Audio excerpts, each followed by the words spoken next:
Here are some of the rarest skins slash cosmetics in Valorant, and I'm going to start with a little bit of a curveball. The first one isn't actually the Kingdom Knife or the first Battle Pass. A lot of people do make this argument, and for good reason. It was the very first ever Battle Pass, so the start of the game, wouldn't it be the lowest amount of players and the least amount of players to actually complete that Battle Pass fully? Well, to be honest, no, I don't think so. A little bit of speculation, but I think the rarest Battle Pass knife is the Ruined Dagger, which will come as a surprise because to most of you, it is universally known that the Ruined Dagger is by far the best Battle Pass knife that we've ever had, even until this day, during Episode 1, Act 3. But let me explain my thinking here. If we use Google Trends, we can actually see that after Valorant's explosive release, it actually dipped down, and its lowest point till today in search volume was actually in November, which coincides with the act that the Ruined Dagger was in the Battle Pass. So I think that the Ruined Dagger Battle Pass is actually a little bit more rare than the first Battle Pass ever, but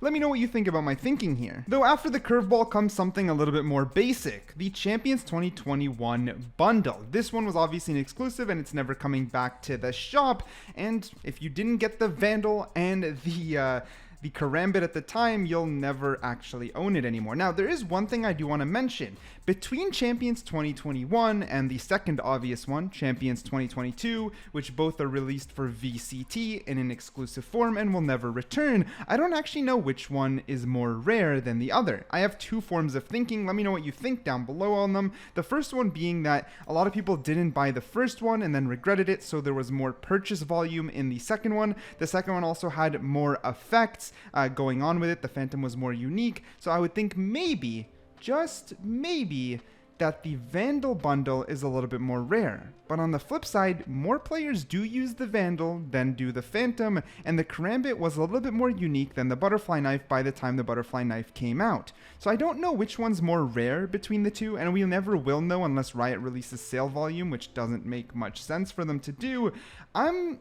I'm torn. Maybe they're evenly rare. They could be evenly rare. Both have reasons to outsell the other, so I am at a loss. Moving from there, we have the WAYFINDER Shorty. This one is actually rare and unique. Now, all you have to do is have your Amazon Prime connected during the event, which is simple to do, which doesn't make it the most rare. However, it was the first time that an actual skin was offered through Amazon Prime and not just a spray or a banner, making it a nice little catch. This next one is a fan that will be exclusive to Chinese players. So basically, Valorant is finally launching in China, and you can see that closed up, it's like a knife, and then it's going to open up into a fan similar to the Celestial fan, but most likely with a ton more tricks up its sleeve, as it's literally going to be the initial launch with the Chinese version of Valorant. Now, the biggest thing here is that it's going to be extraordinarily rare because only people from China who make an account in China will be able to play. Now, the thing about how Chinese government and stuff works, we're not going to get too into it, is that it's not going to be easy to obtain. A lot of people are like, I'm going to use a VPN.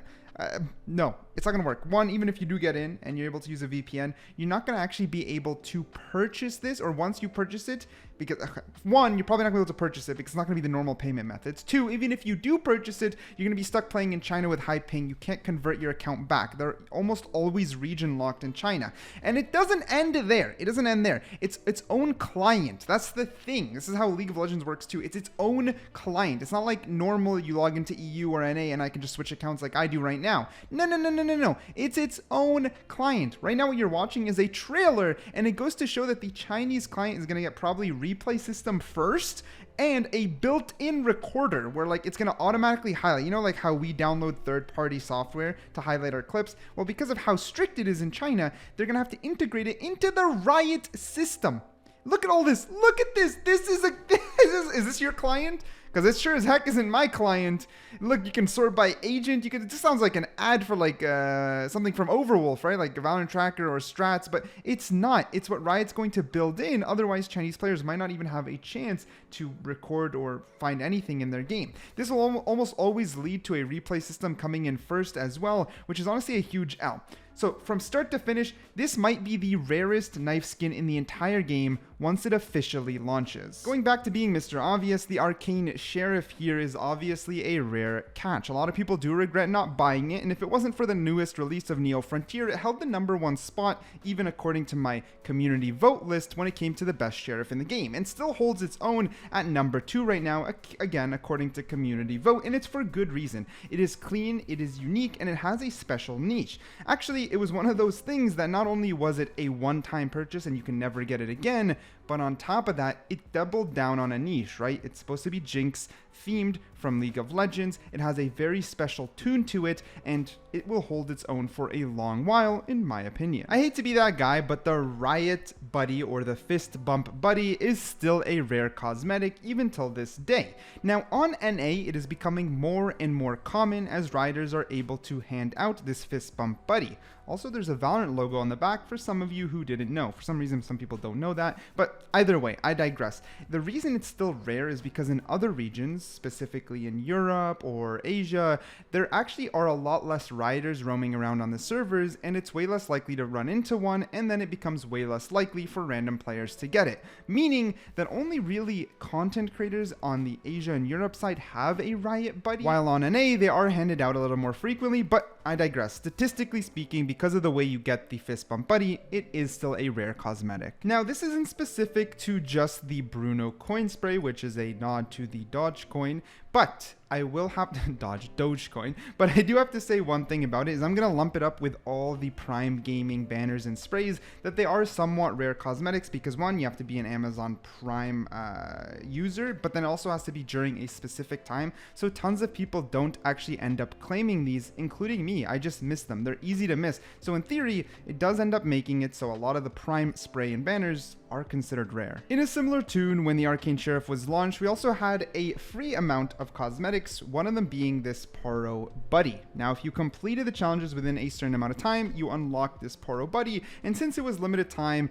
I think you're getting where I'm going with this. It also technically makes it a rare cosmetic. The next one is again based off of number deduction, but basically there was a beta card that you can get called Beta Pioneer, and not only did you have to get into the beta, but then you had to earn enough XP to complete the free rewards. A little bit less rare would be the Beta Watch. You just have to watch the beta, which I guess still puts you in a small minority, but then if you completed all the tiers, you got a Beta Buddy, which was the final tier of the free reward system, which in theory, again, based off of deduction and numbers, makes it quite rare. Now, I'm not going to go through every player name card, but the ones around pro player are the best because they're only given to coaches, players who participated or won tournaments. So all these cards right here are super rare, or sorry, titles are super rare. VCT Game Changer, 2021 VCT Masters winner, which are only for winners, VCT Masters Reykjavik winners, VCT Masters Berlin winners, and champion winners, then 22 again, and then Copenhagen, and then 2022 VCT champion. All these are quite rare, but this next one is by far the rarest buddy in my opinion. It is the 2021 VCT Masters winner buddy. You literally have to be the best playing VCT and win to have this buddy. Okay, I don't think I gotta explain why this is by far, in my opinion, the rarest cosmetic in the game.